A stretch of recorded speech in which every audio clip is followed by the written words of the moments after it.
All right, everybody.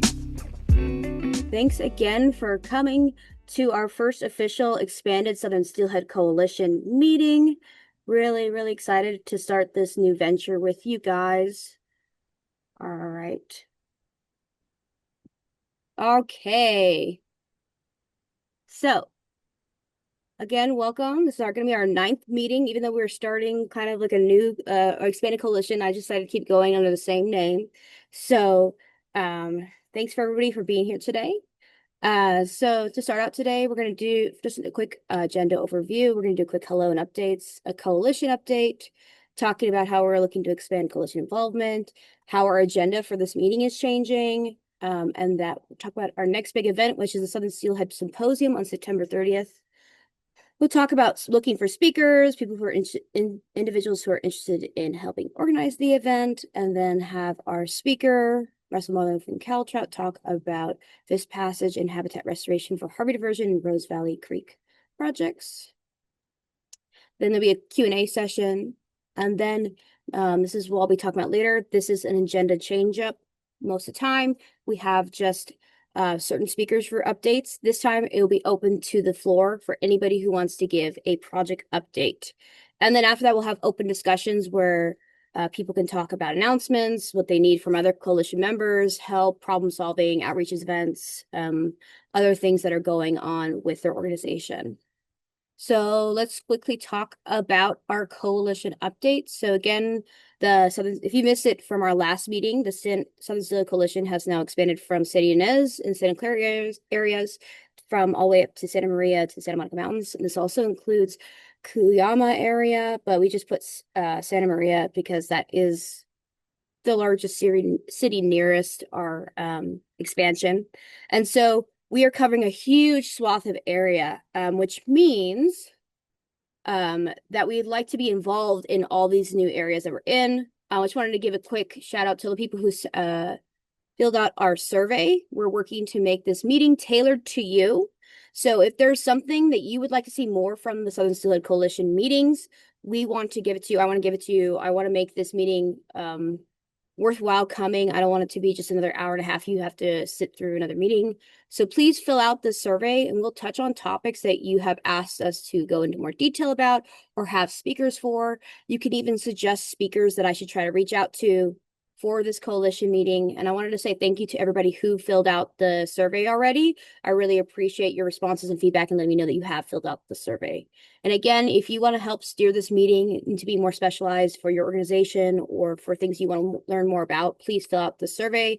I'll be sending out the links after the meeting, and also the link will be on our website and the PowerPoints, which are uploaded to our website along with all of our archived recorded footage of the meetings. Okay. And again, people always ask me this. Anybody who would like to come to this meeting, if you know somebody who wants to join it, feel free to forward it to them. Okay. So next I want to talk about, we're looking to expand coalition involvement. So if you have any meetings in like Santa Barbara or with oceanic groups or coastal groups, etc., if you think I should join them, please let me know. You can either drop in the chat, you could say hi, you could raise your hand or just unmute now. But we're really looking to expand our area of influence just like we did we were first expanding the coalition, getting into Santa Ynez area. So if you know of any meetings that are kind of like this, it would be good for us to join. We are also looking for them, but it's really good to ask you guys because you'll be in the know more. You can drop them in chat, you can email me after, but we're really looking to expand to not just landscape and freshwater groups, but oceanic groups and coastal groups because Southern Steelhead are anadromous fish. And so looking to expand into Santa Barbara, Cuyama, Santa Maria, Santa Monica Mountain area. And so if you have any meetings that you think we should join, please let me know. If anybody wants to unmute now. Okay, just let me know, send me an email. And then the same goes with any outreach events you'd like us to be a part of. Let me know. And then our next meeting date is a little close, but we think it's going to be a good thing to have it all at once because we'll just have having another meeting after this seems a little redundant. Our next meeting will be on September 30th, 2025 from 10 a.m. to 4 p.m. because that is the date of our Southern Steelhead Symposium, which we're going to talk about next. And if anybody has any questions, feel free to unmute and or raise your hand or put in the chat. This is time to ask questions. So the Southern Steelhead Symposium will be at Ventura County Community Foundation. Here's the address. I've already sent out an invite to the event beforehand. It'll be on September 30th, from 10 a.m. to 4 p.m. We have the room from 9 a.m. to 5 p.m. So people can chat after or come beforehand, and it will be open. The meeting will be open at 9:30 a.m. if people want to come get like some snacks or we'll have some pastries or something, coffee, tea there beforehand. And so right now we are really looking for speakers, and this could be anyone from the Southern Steelhead DPS. So this could be, we would like it to be local, but if you know of people doing really good work in Orange County or something like that, feel free to send them our way, or if they're interested in speaking, feel free to send them my way. We really don't want to limit this to anybody who's not doing, we want to make sure everyone who's doing Steelhead work, Southern Steelhead work, has a chance to speak and be a part of this meeting. Is there anybody who might be interested in speaking in the coalition? Hey, Elizabeth, I sent you an Yes. email yesterday. So, Yes. And I'm very happy to. Laura, I was just preparing for this meeting, so I'll get back to you on that. I'm really excited for your talk and for your involvement in organization. Michelle? Hi. Sorry. That's okay. Uh, there we go. Just wanted to, I've been looking at this event and I have it on my calendar. Hmm.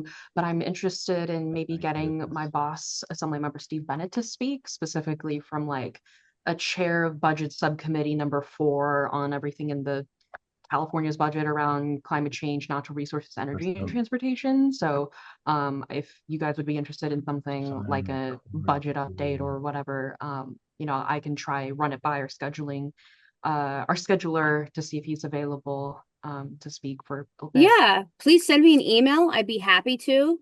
I think that's really interesting. So yeah, please send it my way, Michelle. Thank you very much. Mark? Yeah, I think I may be able to want a speaking process at the symposium, and we're working with the Santa Ynez Chumash tribe right now on trying to pull together a relationship and cooperative effort on tributaries to the Santa Ynez mostly, but we're meeting with them tomorrow, so I'll have more information after that.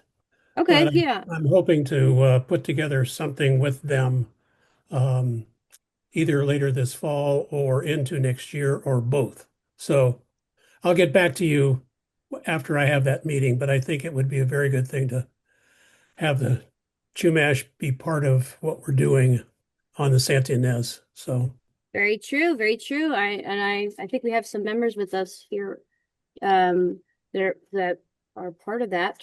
So thank you very much. Yeah, let me know how that goes. Candace, Hi, good morning, Elizabeth. Good good morning, everybody. morning. Um, I would love for Coastal Ranchers Conservancy to talk about what we're doing along the Gaviota Coast.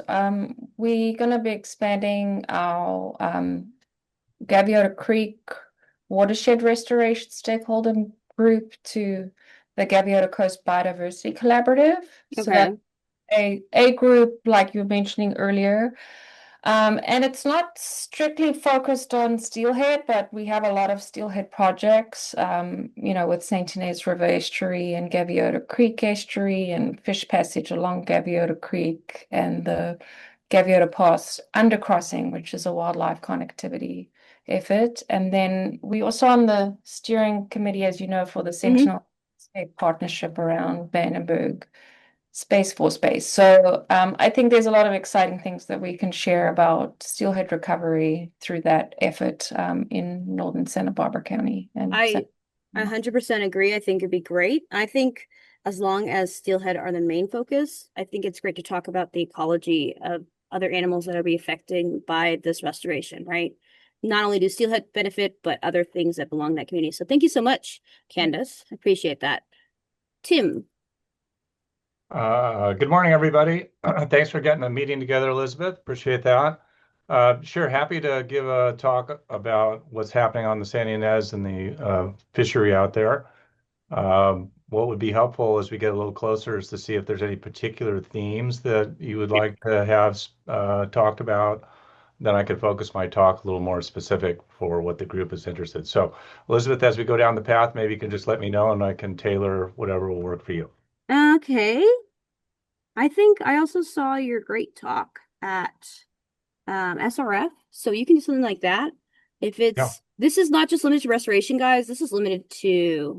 Uh this could be like science. This could be outreach that are like if it's steelhead focused. And if it's steelhead focused and it also benefits plovers or things like that, feel free to throw that in there. But I'll definitely email you about that, Tim. But I think something like you did at SRF would be great if you Okay. wanted to do like future plans too. Like maybe you're like, I'm tired of talking about what we've done. I want to tell you what we're gonna do. That's Yeah, great too. People want to hear about that that as sounds good. well. Yeah. So Okay. I'll email you, Tim, and then we can talk more about that. Um, okay. Thank you so much for volunteering. I'm excited to hear all these talks. Anybody else would like to ask or put their hat in the ring? This is Connor Everts from the Southern California Watershed Alliance, and I guess I'm kind of Hi, the Connor. old steelhead fisherman. And we also had a Southern California going all the way down to Mexico Steelhead Coalition years ago. I'd like to talk more about the historical perspective of what was there and what can be there again. Okay. So, as I grew up catching steelhead in Ventura River and Malibu Creek.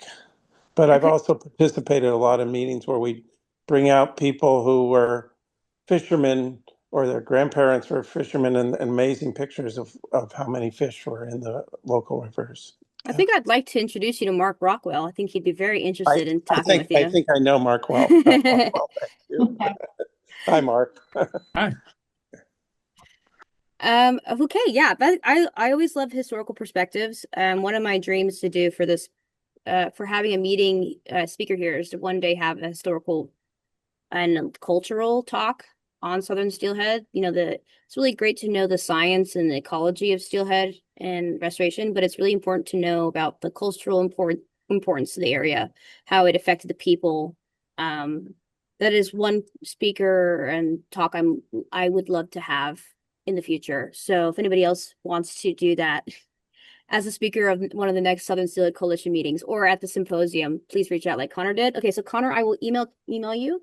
Is there anybody else that would like to I see somebody said there'll be tabling opportunities. Yeah, if you guys want a table, I'm totally happy to have that. I think we have room. So Candace, I will add you to that list for tabling. Does anybody else want a table? You can just put your on the chat. Yeah. I would love to have historical and cultural. Yeah. So if anybody would love to give that talk at some point, they could give it at the Steelhead Symposium, not just having Connor do it. That'd be a fisherman's perspective. But if there's anybody who wants to give cultural perspective, please reach out to me because that is a talk that I've been looking forward to. Yeah. Okay. So if you want to have somebody else, so that's Connor Place. Okay. I don't know if I said your last name right. I know it's called Connor Everts. There's a different Connor here.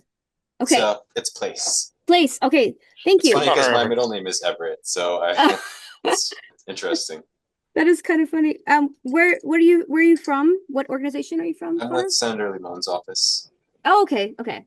Oh, yes, we just had an email about that. Okay, great. Yes. My apologies. Okay. Anybody else? Okay. I think that's it. Feel free to email me if you decide later that you think could be a good opportunity and you want to go at it again. Okay. Well, thank you guys. I'm really excited about the little agenda that we've kind of made from some of those people who've just reached out now. Seems pretty cool. And again, I will add tabling opportunities to that. So if you want to table, feel free. We're also looking if anybody wants to help be an organizer of the event, like maybe you want to help organize, you can also reach out to me about that too. I know Laura has already reached out, so thank you very much for that. Okay. And I guess without further ado, we'll get to our really cool talk from Russell Marlow from CalTrout. His talk will be on fish passage and habitat restoration for the Harvey Diversion and Rose Valley Creek project updates. Take it away, Russell. You want anything? I'll bring some corp. Morning, everyone. Sharing my screen here. Hopefully you're seeing my presentation go large. Not yet, Russell. Aha, there we go. How's it look? I think it's loading in and now we can see it. Cool. Awesome. Well, appreciate the time today. I'm glad to see so many people on here. The Growing Southern Steelhead Coalition with this new expanded area is so encouraging to think about, all the work we can do together to, try and prevent the extinction of this amazing species. Just real quick, Russell Marlow, I'm the regional manager for CalTrout in our Ventura office. I'm just going to do a quick update on the fish passage remediation project at Harvey Diversion and the Rose Valley Creek watershed restoration project in Los Padres National Forest, as those are still ongoing and have been prioritized projects for the couple iterations of the coalition the past 8 or 9 years.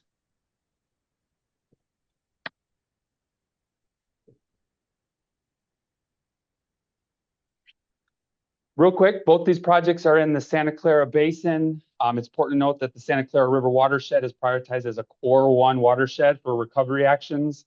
The Santa Clara, just because of its retaining so much of its natural character, because of the presence of Los Padres National Forest and still main stem floodplain access, is one of the best opportunities we have to recreate a persistent wild population of southern steelhead in Southern California.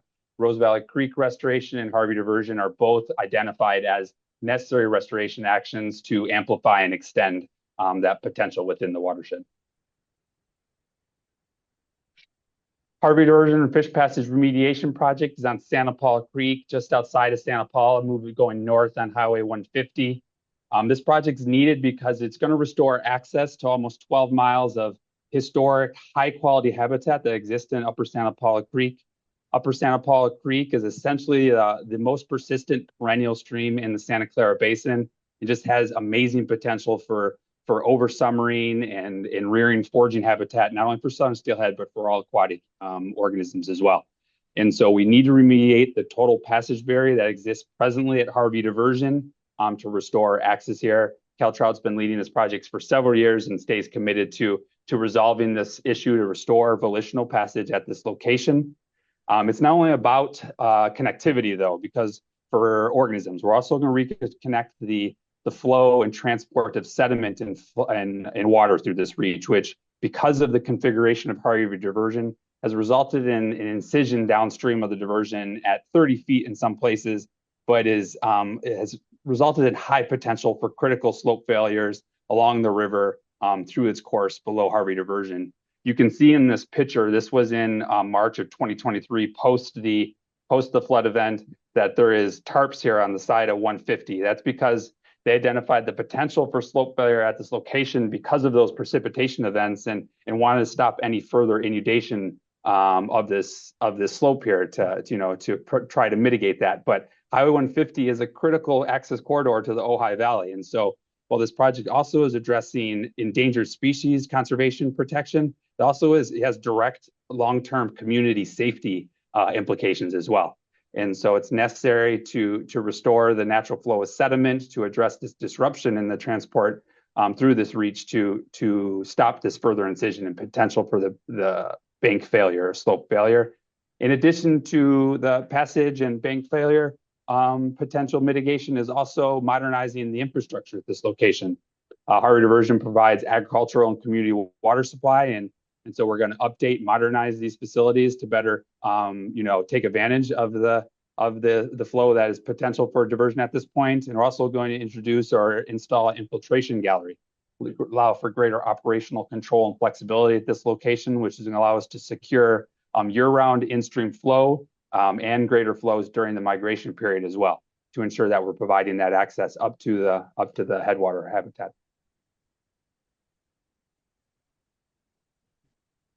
Just to give you guys a sense of the complexity of this project, though, because that's the big thing. We've all known that Harvey Diversion has need to be remediated for some time. The fish ladder there was built in the 2000s. It quickly failed because of the 2005 flood. But Santa Paula Creek is a extremely powerful tributary, has a relatively high slope, produces sediment-laden, flashy flows that are extremely powerful. And I happened to jump in my car on January 9th or 6th, whatever day it was, in 2003, was heading home, and I thought to myself, I wonder what Harvey Diversion looks like right now. And I actually rolled up to Harvey Diversion pretty much at peak 50-year flood. And I have some video from then that helps just illustrate the kind of the problem that we're trying to address and the complexity of the solution that we need to put on the ground to address it.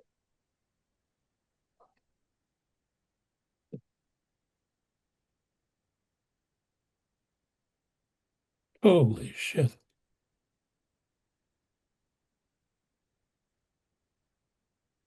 So what you're seeing right here is pretty much a 50-year flood event. That water is moving small car-sized boulders over the edge right now. But because we pinched the river down at this location because of Highway 150 and have reduced its capacity to dissipate this energy by accessing floodplain, it results in severe incision downstream. It's this video does a good job of conveying just how dynamic and powerful this stream is, but I was pretty blown away standing there and a little scared as well. I won't lie. And the important thing to note is this is a 50-year flood, right? Ventura County is the epicenter of climate crisis impacts in the lower 48 states. We're going to see intensification of precipitation events in the coming years. And so this 50-year flood event, might not be just happening every 50 years at a probability rate. Could be more frequent, also could be more infrequent with the climate crisis swinging we'll see as well. And so the solution that we need to put in place here not only needs to provide volitional passage under, base flow conditions, but also needs to be able to accommodate and handle flood conditions as well and stand up to the forces that this watershed is able to impart onto the ground. And so to do that and restore volitional passage, address the disruption in the sediment transport and the flow through this area, we need to touch almost 4,000 feet of stream. To address the incision downstream, we're going to need almost 20 grade control structures to secure and lock in that sediment, that stream bed, to ensure that we are putting in place a solution that can stand against the forces that this watershed can combine. And so this is going to be a highly engineered fish passage solution that we'll put in this place, but it's going to result in volitional passage through this location, through a known fish passage barrier, while also modernizing the community and agricultural water infrastructure and addressing the potential for bank slope failure through this reach. But critical path for this project right now, as we're moving into the final design phase, is putting together the stakeholder group that is just not about public engagement and awareness of this project, but truly is thinking about how do we structure this project to see the long-term management, operation, and responsibilities are properly seated, and we're able to do the necessary long-term work to get this project on the ground now. And so we are currently in the final design phase, moving towards having those plans, but truly the next few months and the next year is really going to be about close coordination, communication with public groups, with private groups to understand how we can truly craft that partnership to do this work. Candace, I'll probably take some questions at the end if that's okay, but I see your hand. I appreciate it. So right now, 75% plans in hand with permits that reflect that plan set level. NHC, the lead engineer for the previous phases, is conducting a plan set update to understand the sediment that moved during the two flood events in 2023, 2024, that it reflects their understanding of the character and geomorphology, hydrogeomorphology of this watershed, and the restoration plan still holds. This is being done with funding from CDFW that gets us to implementation ready docs. So that is signed plan sets, bid documents, all the permitting necessary, and then also working towards establishing the MOUs or real estate strategy necessary to put this project on the ground. Like I said, critical path is community engagement. And so we're planning right now, once the plan set is updated with 75, to do community town halls in Santa Paula, but also direct private property owner engagement at the parcel level to begin those conversations in the fall of 2025. And all of this is leading towards the main milestone of fall 2027, having all these plans in place to effectively and swiftly as we can, thinking about the timeline for the extinction risk for southern steelhead, is to get this project on the ground because of the benefits it has, not only for the species, but also thinking about the impacts and the improvements for the community as well. This picture right here is Santa Paula Creek upstream, is pre-2023 flood, but just shows you that the upstream portion of Santa Paula Creek still holds, kind of your classic upstream character and the opportunity for just providing amazing habitat for southern steelhead.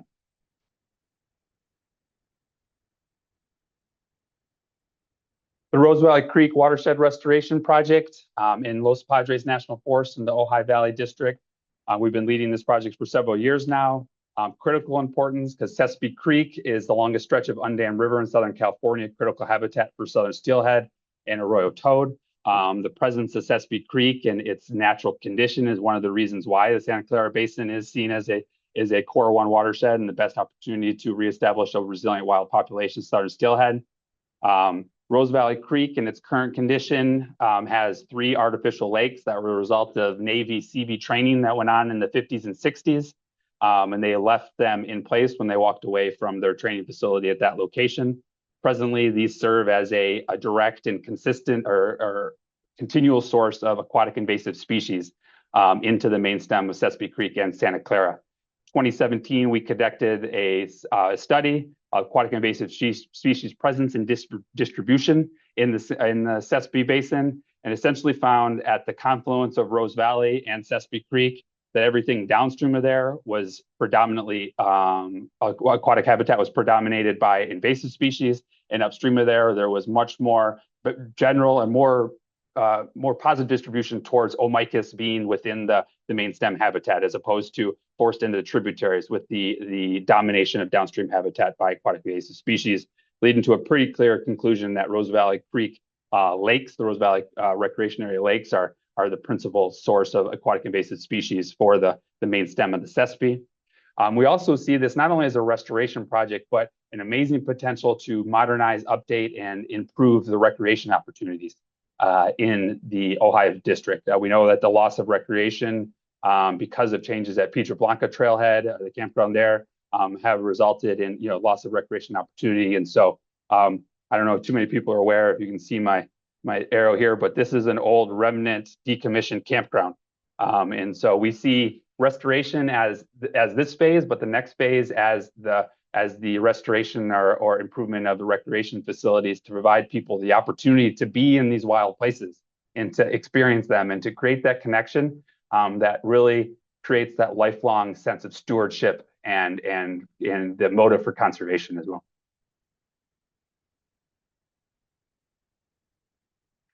It's important to note that the Rose Valley Creek Restoration Plan aligns perfectly with U.S. Forest Service's Los Padres Land Management Plan, Part 2 of the forest strategy. It specifically says for the Ojai Valley District, promote, maintain, and restore natural watershed function. And then also specifically says contain and control established populations of native invasive species. These are their principal management plan actions they need to attend. And so Rose Valley Creek directly addresses these. I mention this because obviously there's a history of recreation use of the lakes in Rose Valley. And so we very much recognize that the loss of that opportunity could come as a negative for some people, but it essentially is not a loss of recreation opportunity, but a changing of recreation type. Was once a lake, artificial lake, is now going to be a restored Southern California headwater habitat with opportunities for hiking, camping, picnicking, horseback riding, and then maybe one day, several generations from now, fishing again. But that this project conforms and aligns directly with the forest management plan. In the fall of 2024, we secured the administrative final plan sets for the restoration plan. You can see it here. This is going to result in the total removal of the 3 artificial lakes, the regrading, restoration of in-stream contour, floodplain connectivity, and upland habitat, and also the restoration or the remediation or removal of 4 fish passage barriers as well. There's a undersized barrel culvert, 2 failing Arizona crossings, and then just a gnarly kind of impoundment that the Seabees built during their training exercises at this location. The project in and of itself is going to take 3 years to implement, with construction phase year 1 being the restoration and the removal of Upper Rose Valley Lake and Middle Lake, and the restoration of Rose Valley Creek there. And then also followed by year 2 and 3, which is going to be the implementation of the lower section and the restoration of Lower Rose Valley Lake. And then also the updating of the heliport facility that's present at this location. We found that the pivoting of the heliport facility, which is currently in the floodplain, out of the floodplain to higher ground, resulted in increasing the long-term stability of the restoration plan significantly. And so we had coordination with aviation and wildland fire at Los Padres National Forest. They were very enthused by it. They were excited to see this was included as a part of it, because this heliport is one of the few locations in Ojai Valley District, Los Padres, where they have site access control. So this whole area is fenced. And so a updated heliport will allow them for greater effective management and movement of resources and equipment and staff during wildland fires by having better access to the heliports. Unfortunately, the FAA has specific requirements and geotechnical investigations that are necessary to build to pivot the heliport, and so that was not in the original scope of work. So that portion still needs to be incorporated into the final plan set, but is the final step we need to have implementation ready documents. You can see here in the lower section, we also have a detour plan in place, specifically to ensure that we maintain access to the middle fork of the Sespe, which is a high recreation use area, during the entire course of the implementation, as well as during year 1 to maintain access to the campground at Rose Valley Creek as well, because we want to make sure that we're providing and continuing to provide access not only to recreation, but and also the in-holdings that exist in this location.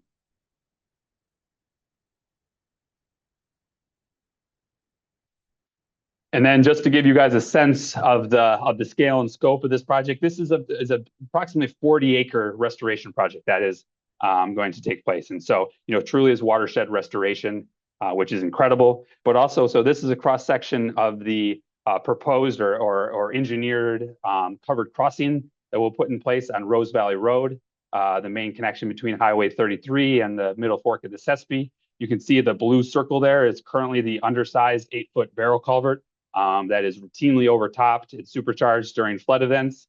And then in the cross section is the new covered culvert that will go in place that will be able to support not only 2, 5, and 10-year floods, but also 100-year floods. And not only the water, but also the debris bulking that occurs during those floods as well. And so really restoring the access and the connectivity, not only for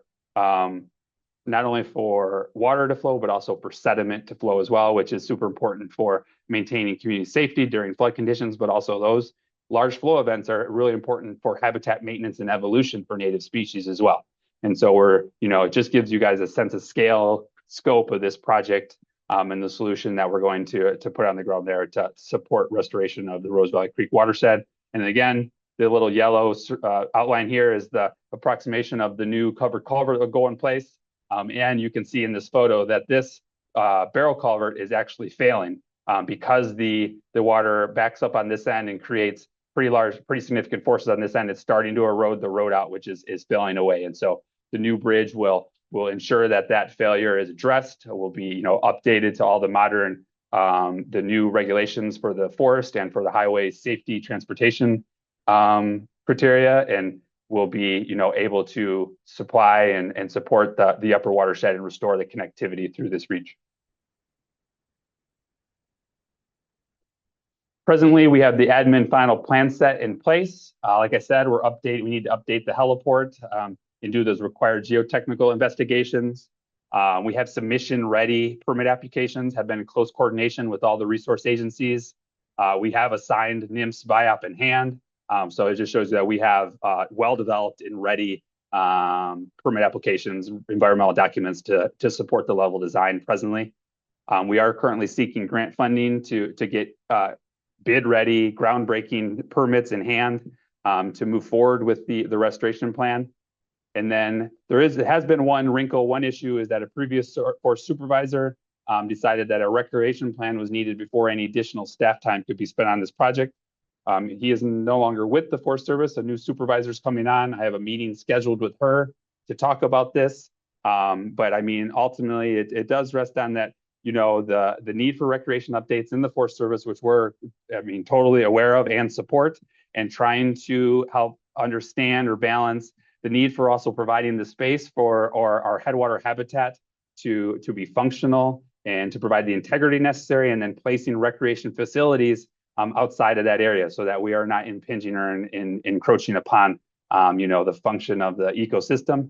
But that CalTrout is committed to seeing that next phase through. I mean, our motto is fish, water, people, let's create the space necessary for a functional environment for rivers to flow, opportunity for fish to access habitat over submarine habitat, persistent over submarine habitat in Rose Valley Creek. But then let's provide the spaces also for people to experience this and to be there and to, and create that connectivity and create the sense of stewardship necessary to see not only this project be successful, but more projects like it on the ground. And this is just my Porsche Photoshop skills is a view of Rose Valley Creek from the crest above it, and I did some visualization of what a restored Rose Valley Creek could look like. It seems so simple just to update a couple fish passage barriers and remove some artificial lakes, but again, this project has not been without its hurdles. We experienced 2 floods, multiple district rangers, multiple forest supervisors. But we recognize the ecologic value of this project and also the community value of this project, and are looking to continue to move towards implementation as rapidly as possible. And so I appreciate everyone's time today. That's the best updates I have for those 2 projects, but certainly look forward to questions for sure. Thank you very much, Russell. If you could stop sharing your screen. I'm trying. Where's the little? Maybe I can just do it for you. There Yeah, we go. try that. Do it. There you go. All right. Thank you. So we'll now take questions. Feel free to raise your hands. Candace, go ahead. Hey Russell, I'm sad you took your screen away because I was going to ask you to go to the Harvey Diversion plans. My question is, how far downstream does it actually go? And is there any interplay with the grade control structures downstream of Harvey with the Army Corps fish passage ladder? And No, there's not. So there's none. Okay. No, so just where it tails out in the canyon reach, it's approximately about 1,000 feet below the Bridge Road Bridge, which is just where it reaches the more of the lower floodplain section. I believe it's, last I checked, don't quote me on it, but it was 1,000 feet above the Ventura County Flood Control Project area, which is well above the Army Fish Corps section. Okay. My question, why I'm bringing this up is because one of our members at SSC Fly Fishers, Gary Bueller, has actually gone on as a witness because there is a litigation at the Army Corps ladder. And they're basically looking for the reasonable, prudent alternative that was recommended by NIMS to be implemented there. Yeah, I think certainly when you do the stakeholder outreach, it would be important for the community to know that they, how that interplays. I know there isn't a project overlap, but there's going to be a process for that is also coming. So it's good to think comprehensively about restoration activities on the watershed. And then I just want to highlight as well for the group, those 2003 floods were 23 floods also impacted CalTrout's barriers upstream at the St. Thomas Aquinas College. And that is currently a partial fish passage barrier. Now, they did restoration work there while the Santa Clara Steelhead Coalition was ongoing. But that has now also failed. And I know that NIMS was making recommendations for either realignment of the highway or getting the abutments out of the creek over there. And so it's just, how all these projects are kind of interplaying and how we have barriers downstream and upstream. And I'm just wondering if any of the groups that are active on Santa Clara River are planning anything or are in talks with CalTrans about fish passage remediation upstream of Harvey Diversion. I'm asking that because at Friends of the Santa Clara River, we have the Sissar Creek fish passage barrier remediation project, which is upstream of CalTrans. And, like the real objective of the coalition was really that all the different partners would be working on projects that complement recovery, because ultimately Sissar Creek has the most productive steelhead habitat in the watershed. So Russell, I know like yours is in between, but I'm just interested from the group about, is anybody working on the CalTrans issue? And then highlighting with the community that there's multiple issues on Santa Paula Creek. Okay, I'm Yeah, I gonna can ask. provide. I was Yeah, gonna say. I can provide. Yeah. I was gonna ask Russell to answer this question, and then if anybody wants to chime in after to answer Candace's question, please go ahead after Russell answers his initial questions from Candace. Yeah, so for the upstream passage barrier at Tons Aquinas, I know from conversations at the fish pack and trying to understand, particularly for that reason, Candace, like we're in the middle of a fish passage barrier upstream and then a significant one downstream, that they have issued a PID for the Thomas Aquinas passage barrier, which is a pretty big step when it comes to CalTrans process system, but that they're attempting to understand if they need to. It's presently two separate projects. The passage issue and then the bridge realignment issue, and they're advocating for it becoming one project to be a more comprehensive solution. But that was the last update I have. So that's the conversations going on.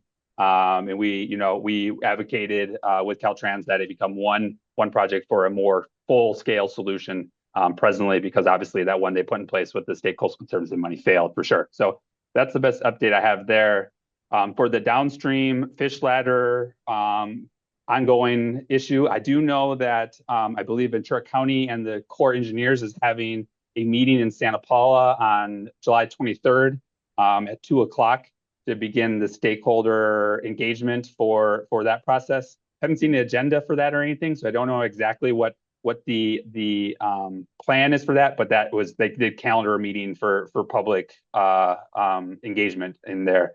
I think when it comes to just like general coordination, yes, certainly. We keep the Corps, the county. We tried to bring the county on as a partner for this project, multiple times, because it's identified in the watershed protection charter as being a reach that they're, all the way up to Sissar, as you're well aware, as being within their necessary for their mission of protecting of life like property and flood control, but they just weren't receptive to doing that. So we continue to coordinate with everyone, all state agency, as much as possible, because this is going to take, close, constant coordination, considering the scale of this project and also everything that's going on in the watershed for sure. So you're spot on, Candace.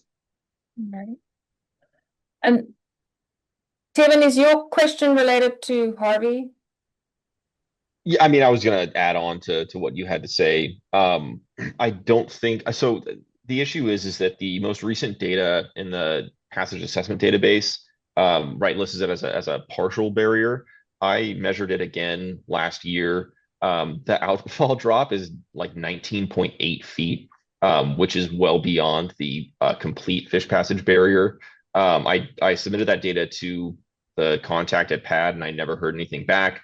So I don't know if anybody knows who to talk to about that. I also snorkeled that pool downstream of that passage barrier 3 weeks ago, and I found 24 adult rainbow trout in that pool, as well as 3 Santa Ana suckers. So those are all federally listed species that are definitely impacted by that can no longer move up and downstream, and it eliminates a lot of spawning habitat up there. So yeah, love to be part of those conversations. I think that it's long past due that CalTrans does something about that. They have all the money in the world to work on Clean Water Act, or I'm sorry, their compliance with stormwater runoff from road facilities. I can't imagine that they can't move some funds around to make something like this happen. Well, it's encouraging that there's a PID. I mean, that's a starting point. And to Russell's point about them bringing the two elements together, that's encouraging in my mind. But I think Anne was out on maternity leave, Tevin, which is probably why you didn't hear back from her.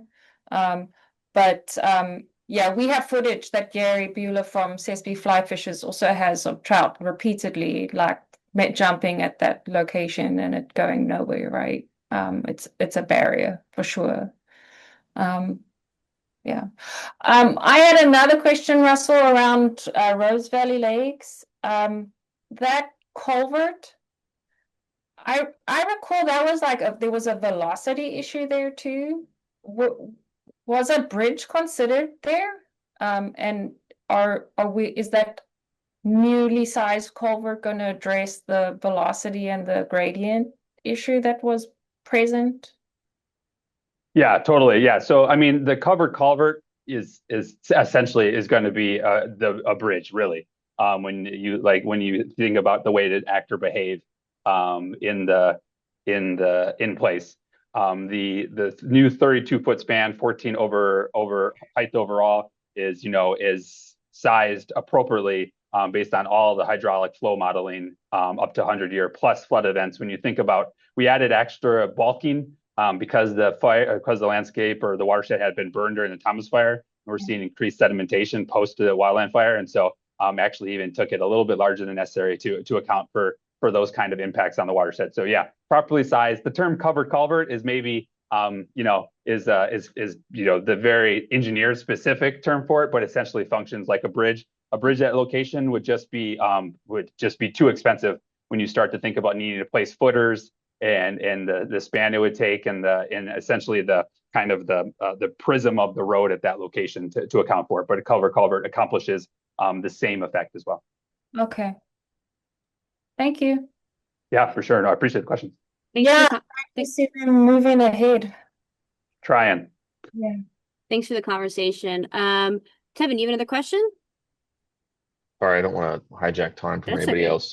And apologies if you had already touched on this, Russell. A lot of information. Really excited about both of these projects. The Rose Valley Lakes, particularly, is exceptionally important for the SSB drainage.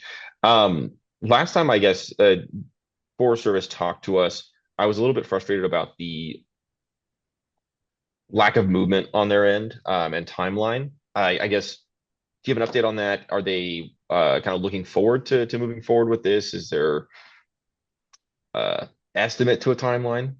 Yeah, that's tough. I mean, so two things are, is capacity, institutional knowledge at the Forest Service, and then also funding to secure the final plans and also move to implementation. I mean, the project itself, because of the scope of it, the scale of it, is a $25 million project. When you think about 40 acres of ground that's going to be touched. But like I said, I mean, in the time that we had since this project been in development, 5 district rangers who are the primary point of contact, right, for decision making. And so essentially it was like every year and a half we had to do an update in a re-justification of why this project needs to be done. And now to see the change, I think I've had 4 supervisors during that time. And so it is a bit of constantly going back and having another introduction meeting to talk about why the project happened. Luckily, Christy Close, the fishery biologist, the program leader for the Forest Service, has been the main point of contact on the day-to-day, and she's super enthusiastic and supports the project. Her and I right now are scheduling a meeting with the new forest supervisor to talk about Rose Valley. But it is definitely is a bit of the kind of the game to play to constantly address why this is important, what it means to the species, what it means to the forest, them securing or them achieving their management goals. But yeah, I agree with you 100%, Tevin. I wanted this project done 3 years ago, right? But it just is disheartening at times, but carrying on for sure. All good. Thanks, Russell. Yeah, no, I appreciate it. Any other questions for Russell? Let's check chat. I guess just one final question, Russell, because I think this is really important. How have you navigated your relationships with the owners that surround these projects or take place on these projects? Yeah, for sure. So for Rose Valley, it's been really good. The couple in holdings landowners that are right there have been longtime supporters of the project. The directly by it, the Carol Hughes has, is always emailing me asking how it's going on, what's happening, giving her updates that she filters in community. So for Rose Valley, supportive of the project and want to see the restoration go on there and understand the purpose of the need.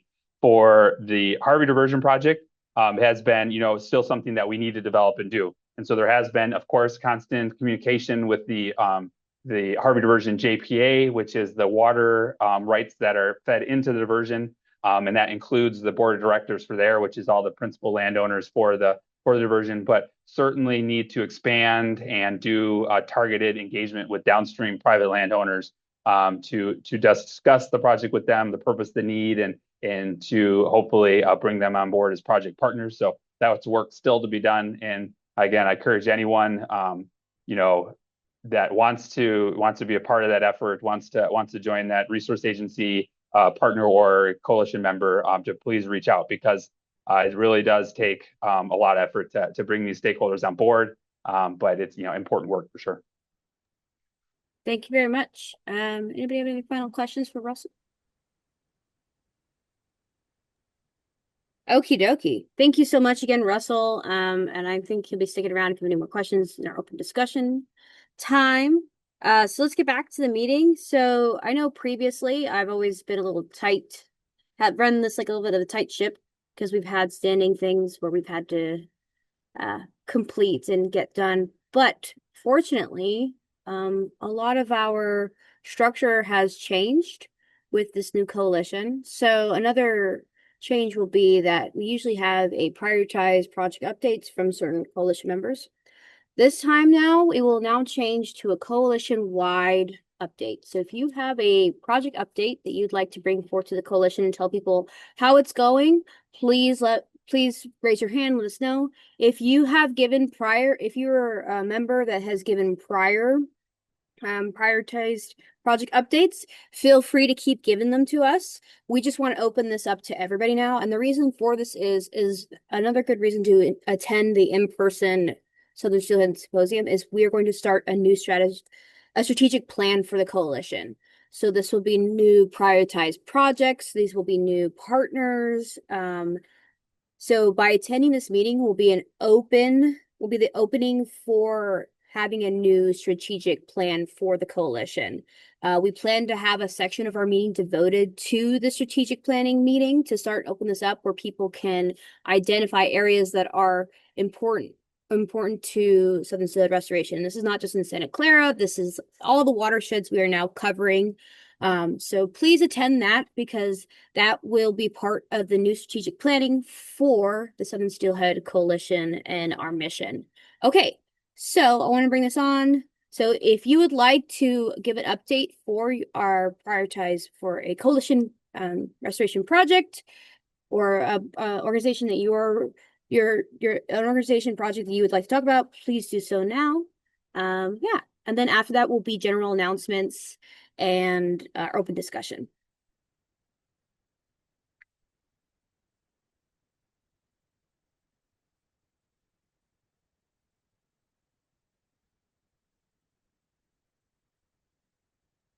Anybody would like to give a project update on restoration?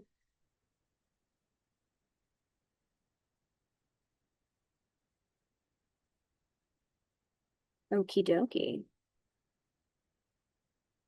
Then we will move on. Unless somebody else has it. Laura, you want to do a general announcement or would you like to do an update?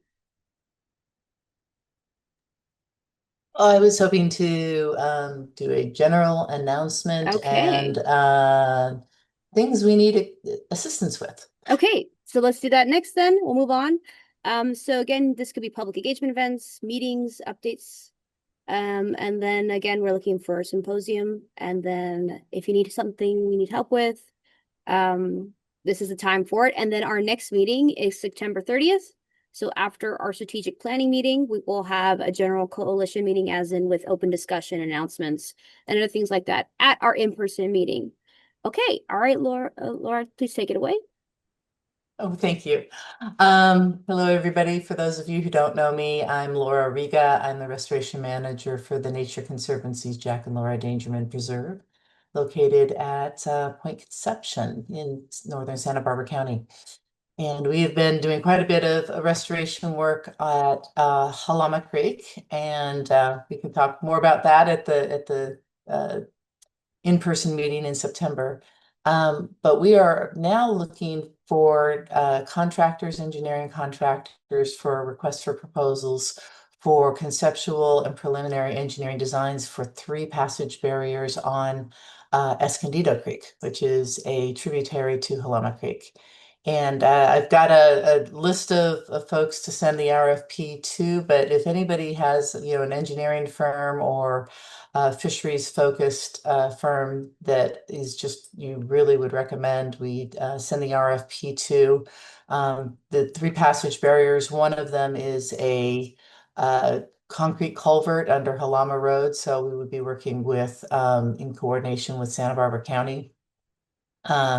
The second barrier is an old agricultural dam, so there's quite a bit of sediment behind it. And the third barrier is a oversized ranch road culvert, which needs replacing or some solution. I'm not going to prejudge what the solutions would be.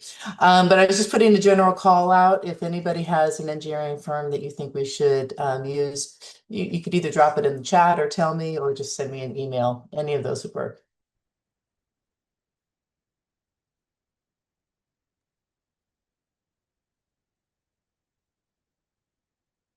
If you want to drop your email in chat too, Laura. Sure, I can do that. Yeah. Great. Thank you. Oh, somebody said, I think Melina said Herrera, and then Stillwater Sciences and contract Craig Doberstein at Herrera.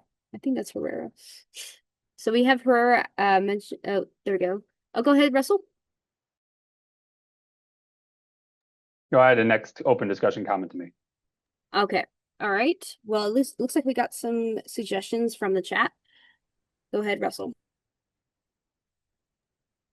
So I wanted to flag that last Friday, NOAA NIMS issued or opened the comment period requesting new scientific information or data on the historic presence, current presence, distribution of southern steelhead, Omicus, as it pertains to United Water Conservation District's efforts to delist critical habitat in Lower Piru Creek in the main stem of the Santa Clara. I encourage everyone to, I can drop the link in the chat. Everyone take a look at their petition and NOAA's request for comments, and to provide comment as you see fit. It's quite obvious is critical migratory pathway for southern steelhead, not only to the lower portion of Malibu Creek, of Piru Creek, but also through the main stem of the Santa Clara. Recent genetic data has showed that the historic populations above Santa Felicia Dam are 99.9% related to anadromous downstream populations, showing very little connectivity or relation to the hatchery fish that were introduced in the system. And so I encourage everyone to take a look at those documents and to submit comments. These waters, these habitats are critical for southern steelhead in the Santa Clara Basin. So appreciate it. Yeah, thank you. This is a really important issue that I hope all of you guys will have a chance to check on. It's really important that we make sure that their critical habitat stays as such. Is there anything else? The floor is open for updates. Casey. Hi, everyone. If you're unaware of who I am, Casey Organ, environmental scientist with California Fish and Wildlife, and I help to oversee and implement monitoring of Southern California steelhead. But I just wanted to say, in addition to our monitoring efforts, it's the time of year where, with seasonal drying of streams in the region, we're busy with relocating trout that are in stranded areas. And so if anyone's seeing trout that are in drying sections of stream or even an area that looks like it could go dry sometime soon, feel free to reach out, let us know, and we can look into and hopefully relocate them to perennial good habitat so they persist. That's all. Thank you, Casey. What is the best way to contact anybody for that service? Maybe not you, but I would say email is Okay. is sufficient. I'll list my email and then Alejandro, that's my coworker, and we kind of can Tag team. take it from there. Yep. I'll Okay. put that in the chat. Thank you for that update. That's actually really good. I like Candace, or do you have anything else, Casey? I'll just mention, yeah, we've been busy with it, and then I guess one kind of interesting effort in relation to relocations is in coordination with Combe and Tim Robinson's team, we've relocated over 2,000 trout from Kyoto Creek, lower Kyoto Creek, in a drying section to the main stem of the San Ynez River. So that was by far the most trout that I've ever been aware of that have been relocated from any one location. So most of them were Yoy, young of the year. So Okay. that's been a great effort that's been ongoing this summer. So That's great to hear, though. I mean, you guys also just did a restoration there a couple of years ago, so it's great to hear that's great habitat for them, at least. Okay, Candace.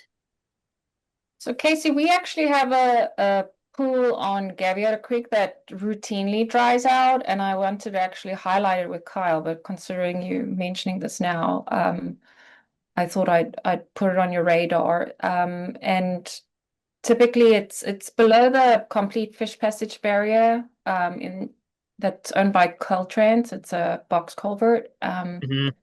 And we've routinely, rescued fish out of there on summer. I'm actually going out there next week, so I can also give you an update on the status of that pool. But that's a holding pool where we know we routinely rescue fish, and that might be on the radar.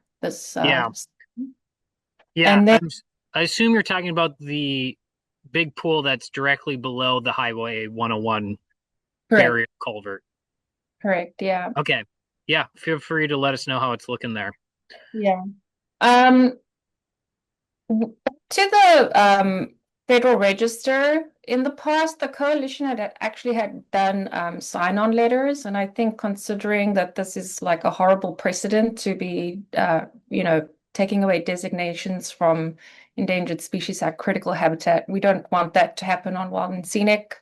We don't want it happening on Santa Clara River. As friends of the Santa Clara River, but then, I think that also just does not bode well for anywhere in the distinct population segment. And I wonder how people feel about doing a joint letter with a lot of our, agency logos on it, or if that would be too hard a lift to get a consensus in such a large group. But at least then get some consistent messaging that individual groups can write their individual letters. How does the group feel about that? But I mean, the deadline is September, so it's not that we don't have enough time to put a joint letter together, but I think it's a great idea, Candace. This Connor, and just so long as someone else volunteers to line up all the logos. Wistoya would also be interested in joining a sign-on letter. Anybody else? I can send an email about it. I think Russell, wasn't CalTrout going to do something too? Yeah, certainly. Yeah, so CalTrout's working on a letter, a comment letter. We had thought about putting together a public sign-on letter as well, to get public signatures, just to show that this is a concern not only for our interested parties, but larger general population as well. And agree, Candace. I think certainly we could. I imagine Wistoya was probably working on a comment letter, have comment letters individually, but then also put together one that we as an organization sign on to. But yeah, I agree with you. That's can be at some organizational lifts to get sign on and everything approved. So certainly open to it for sure. But yeah, working on individual ones as well, just to make sure that things get into the record. Yeah. Because I mean, I think I'm already having people going, oh, what are legal remedies? I'm like, okay, well, the public process of writing your comments needs to run its course, right? But it's kind of harrowing to see endangered species habitat being delisted potentially. Well, I appreciate that there's some interest here. Because Friends of the Santa Clara certainly will be doing one, and Coastal Ranches Conservancy, and there's concern amongst the Sesame fly fishers as well. Yeah. Sorry, I'm just writing down names. Mhm. I can line up the logos. No, just kidding. So I'd be happy to. Um, I think uh I think we should check back in on this. And see who after the comment period, who else would like to sign on, or after this period of being able to review uh the link that Russell sent in chat. I'll definitely pass it around, especially if CalTrout might do an organizational sign on too, so that would also be good. Um, Definitely am happy to organize all that. Just want to give people a chance to read everything first. Yeah. I'll stay up to date on that. As for project updates, Mhm. in May, Coastal Ranches Conservancy reached an agreement with state parks about outstanding mitigation at Gaviota Creek Estuary, as well as outstanding mitigation as it relates to diversion of flow from the Las Cruces Spring, which is on Gaviota Creek watershed. And we are kicking off a technical advisory group next Tuesday.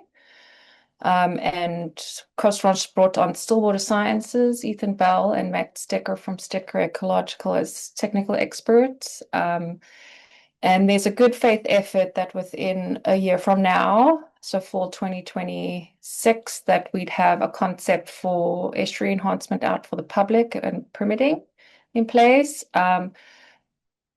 At minimum, we're going to get 3 acres of salt marsh estuary habitat and 1 acre of riparian habitat. The historical extent of Gaviota Creek estuary is actually 11 to 12 acres, so at least an extra third will be enhanced. We at Coastal Ranches are obviously advocating for the best solution that brings in sea level rise and climate change adaptation. The mitigated negative declaration that was established in the 90s when the campground was developed. That was before Steelhead was listed. So I think, putting it into the context of Endangered Species Act now, and that there's a state listing, it's encouraging. Kyle Evans is going to be the rep there from CDFW. But that also interplays a little bit with the entrance road to the park.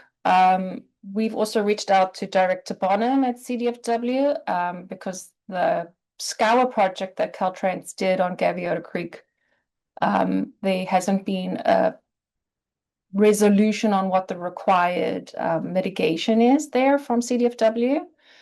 But that said, our settlement terms from Coastal Ranches Conservancy when we took ESA litigation action against the director, Tavares, pretty much aligns with the NIMS's, not NIMS, CDFW's mitigation request, and that's to remove all 14 fish passage grade control structures from Gaviota Creek. That said, there are 2 culverts there, which can actually provide multi-species connectivity benefits, not just for southern steelhead, but also a bench for wildlife. And those have been identified in Caltrans's Gaviota Pass highway connectivity project as additional complementary connectivity solutions. So we have brought on Robert Rock with Rock Architectural Design. Robert's on the Annenberg Wildlife Corridor crossing executive team. And so we're also going to go out with him and his staff on the 22nd.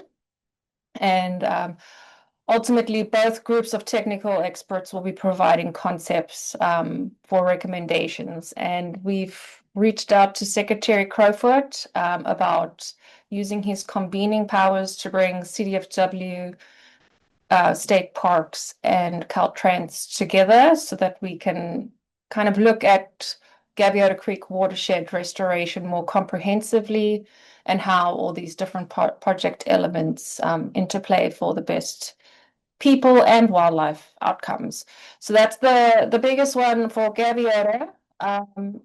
Then the Sentinel Landscape Partnership, our expression of interest that went in April. We just heard back last week that we've been called back for full proposal. A Sentinel Landscape Partnership is a multi-jurisdictional partnership through the Department of Defense to buffer lands around military installations. So this is for Vandenberg Space Force Base near Lompoc. And essentially, we're working on some key program areas around wildfire resilience and water resilience and natural resources and military assurance. And Elizabeth and Laura have been participating in that effort and very helpful, as well as Tim Robinson. And then lastly, part of the Sentinel Landscape Partnership, one of the priority projects that's coming out there is Coastal Ranches Conservancy has partnered with the Air Force, and we are finalizing a proposal to State Coastal Conservancy now for 65% design and permitting proposal to the State Coastal Conservancy. We do have a feasibility study pending with the Department of Fish and Wildlife through their Watershed Restoration Grant Program. And that will be used as, if secured, will be used as match for the Coastal Conservancy application. Thank you very much, Candace. Great to hear all this progress. And yes, we're really excited about the Sentinel landscape. If everyone can chat, can you do me a favor and just put your name and what organization you're affiliated with, so I can get attendance for this meeting. I really appreciate that. And again, great work, Candace. We wanted to ask you about how this Star Creek project is going. Is that? Oh yeah, sorry. No, that's fine. That was my own personal curiosity. Yeah, so that was my Coastal Ranches update. With Friends of the Santa Clara River, we have finalized the updated plans. Like Russell's project 2023, we had the flood, which impacted stream profile. So the redesigns were finalized in July. We put it out to bid, and yesterday was the close of bid. So I haven't even opened up my email in that regard. So essentially, we need to select the contractor, and we in the process of permits right now with Christian and State Water Resource Control Board and all that jazz. So we're still aiming for going infield in late August, September of this year. Great. So moving along, because I know that the flood impacted a lot of structural things for you. Yeah, but that's resolved. We're on the next phase of getting the contract in place. Yeah. Okay. Thank you guys for all putting your names in chat. That's really helpful to me. Go ahead, Russell. Yeah, I just wanted to give a quick Ringe Dam update. I was hearing about all the stuff that Candace is doing up on the North End DPS. That's awesome. Currently, State Parks is reviewing the alternative analysis assessment they did of the options for removing Ringe Dam, and are working to put together, or actually are coordinating with the technical review team staff in Sacramento, because such a weighty decision. And so that is ongoing right now, and they anticipate having the State Parks preferred alternative available or make that decision within next 6 weeks, hopefully, and begin moving into 35% design phase, with those being ready in the beginning or end of fall 2025, winter 2025. And so some pretty major milestones on the horizon, decisions happening at the state level for such a large scale dam removal project, transformative watershed restoration within the not only in the southern Steelhead, but I mean, this is North America. So that's where kind of the best 30,000 foot update on the Ringe Dam project is right now. Yeah, thanks for that update. Like I said, now that we're expanding, we are we are now part of Santa Monica Mountains. So I want to say shout out to Judy Uthis, who does public outreach for that project, and Rosie Daggett, who's here, and other people who have now decided to join because, we're bigger now. Anybody else would like to give an update? The floor is open. And like I said, general announcements, events that you guys are doing, projects that might need help with or assistance with. Go Well, ahead. Coast Day is coming, and I know that Friends is partnering with the Nature Conservancy at Johnson Road again. Whether or not we're going to move forward with McGrath is to be determined at this point. Yeah. Hopefully you guys do. Thank you, Candace. Rosie, go ahead. Good morning, everyone. Just a couple quick fun things. The Tidewater gobies were rehomed in Topanga Lagoon a couple weeks ago, and they have already reproduced.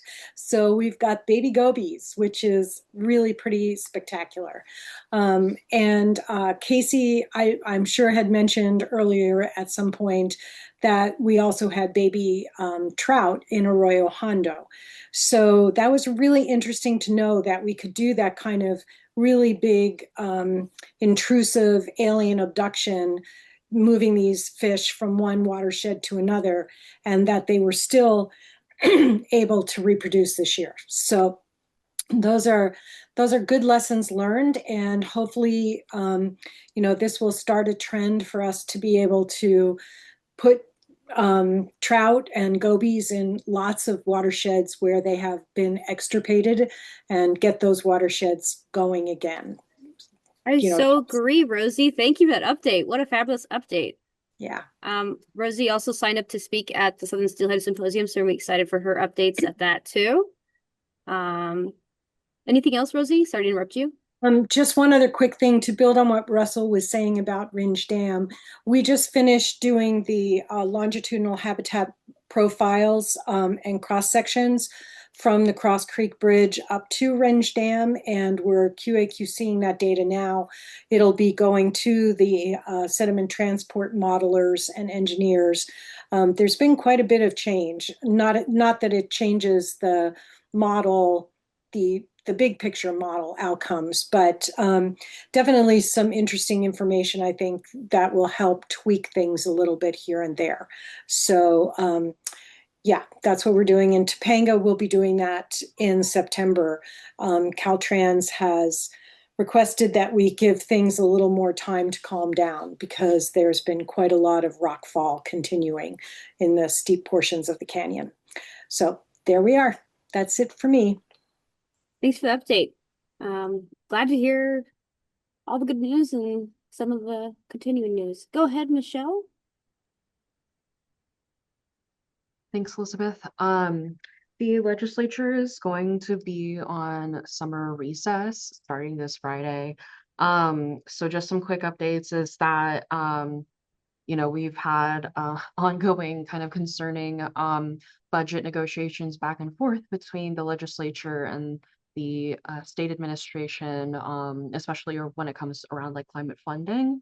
And I know that a big pot of money that was funding quite a bit of climate action work was the cap and trade GGRF funds. So the part of the negotiations was that throughout the summer, my boss would be having and might be called in for those ongoing negotiations on cap and trade extensions. And regarding to the Prop 4, the $10 billion climate bond funding, that would be the only new money coming into California. My boss is involved on the conversations around the expenditure package that is being proposed by the State Assembly. So that is starting to go on, but I have no details yet. Thanks.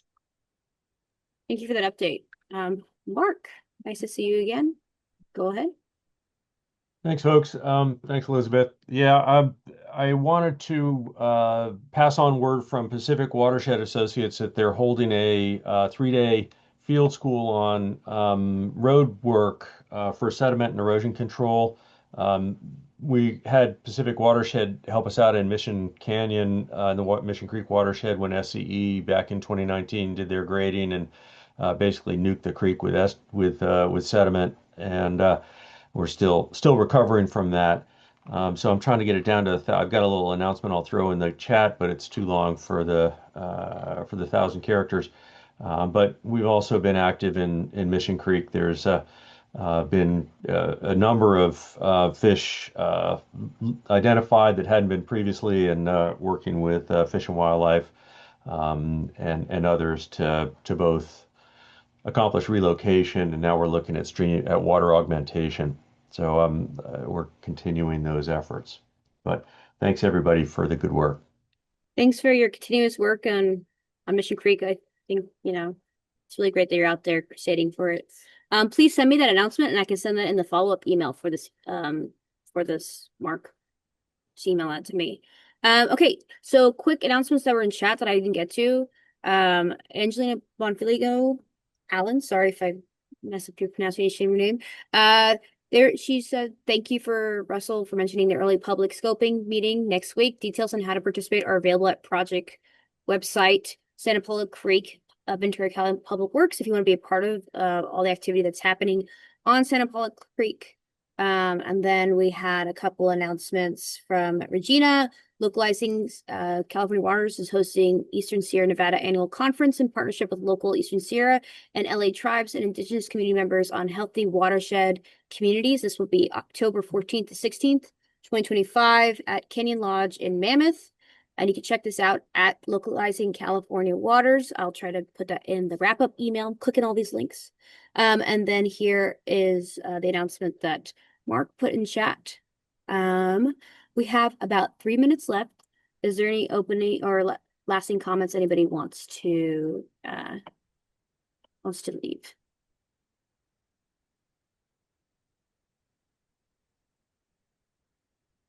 I've been to LPW and it's a wonderful event. So if you haven't been to, you go. Okay, great. Candace recommends going to Thanks, Localizing. Candace. Hope you can come. Is there anything else you want to talk about Localizing California Waters, Regina? I'd just say it's going to be our annual conference, and there's about 37 members on the planning committee, and they're mainly all tribal and indigenous folks trying to build relationships between LA and Eastern Sierra, and also looking to be inspired and have deeper understanding of what's working in places like the Ventura. It's been mentioned a lot, Santa Clara, and the Santa Ynez watersheds, as well as in the Klamath. So there'll be invites going out to some of you, but please, everyone's welcome. It's a great discussion and place to get together. It does sound there. My October's getting pretty booked. I'd like to go, but we'll see. It's a lot of things are happening. We will also just want to let you know we are on the hunt for a new tribal liaison. We have some candidates that we are looking into. If there's anybody that you think would be a good candidate for the tribal liaison position, please have them reach out to me. But we're pretty much narrowing down some candidates. I'm really excited to introduce them to you, or introduce the candidate, our person we hire at the next meeting, hopefully at the Southern Steelhead Symposium. Okay, well, I'm glad we got everything on time.